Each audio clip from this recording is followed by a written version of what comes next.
Happy Thursday. Happy Thursday, another prison day. Here at Smiling One, we just returned from another intense exploration with these men that are so open and so excited to explore. And also, I just felt a lot of collaboration, a lot of curiosity, and digging deeper and deeper into their stories, into their rucksacks of life. And again, I had the beautiful privilege of witnessing Franklin in action, holding space and guiding the men as a fellow traveler on the journey. So how was it, Franklin? Share a little bit more. Wow. I just love the way we build on different characters.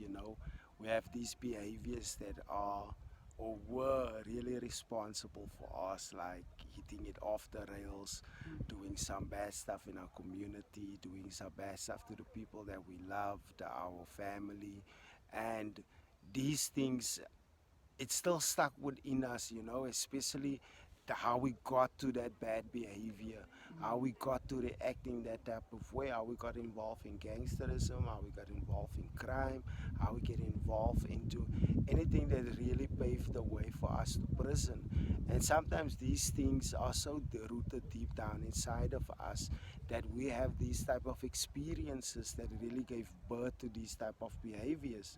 These type of behaviors is thought process, because while you realize some of the guys has this thing about I need to do bad before I do good, and you wonder, like, where do you pick up this type of ideology? Where was it birthed? And you realize that it was in gangs. It was about protecting my people getting hurt. It was about the not having, we were poor, and that not having access. And these are the type of things that we really build upon to help us identify and steer these type of behaviors into a direction where we can say that, no man, I understand this type of behavior about myself. I know why am I behaving this type of way, because why there's a lot of things, like the guys today, they shared a lot of angles about why are they this kind of way, what do they see in the other character. But at the end of the day, they were just talking about themselves. They were identifying. There was a reflection from other people sharing. So then they started to see them, and they started to see why do they behave that type of way. Yes, we have a lot of mileage to cover. We have a long way to go before we can say we are masters of controlling our behavior, or Oh my taking goodness. control of our behavior. We still have a long way to go, but I'm just happy and glad about the progress the guide, and now they can make a conscious and a more pure and a more nurtured decision. Will I behave that way again in the future? Is this the type of person that I am? So yeah, that was beautiful. I mean, they're really at a stage of that ability to self-observe, self-reflect, self-assess, and that to develop those observation skills is a big part in the first phase of the program, the foundational work that we're doing with them, that you can actually catch yourself so that you begin to self-regulate. And that is a skill that we're building, and because we're up against a lot of fit old behavior. I mean, these gangs, old behavioral gangs, are very strong because they've been so stuck into survival for such a long time. It's not easy to shift. It takes such big effort and big commitment to do that, and I honor these men for having the courage to show up, because it's so much easier not to do it and to follow all the old scripts. So this is a re-scripting process, and we're here to do it together. And I really feel our group, I mean, they're curious, they're hungry, they have their student mindset, they're open to share. So they're in a really good space that will kind of then sets the stage for, the next shift on their journey, to actually take it into action, to practice it.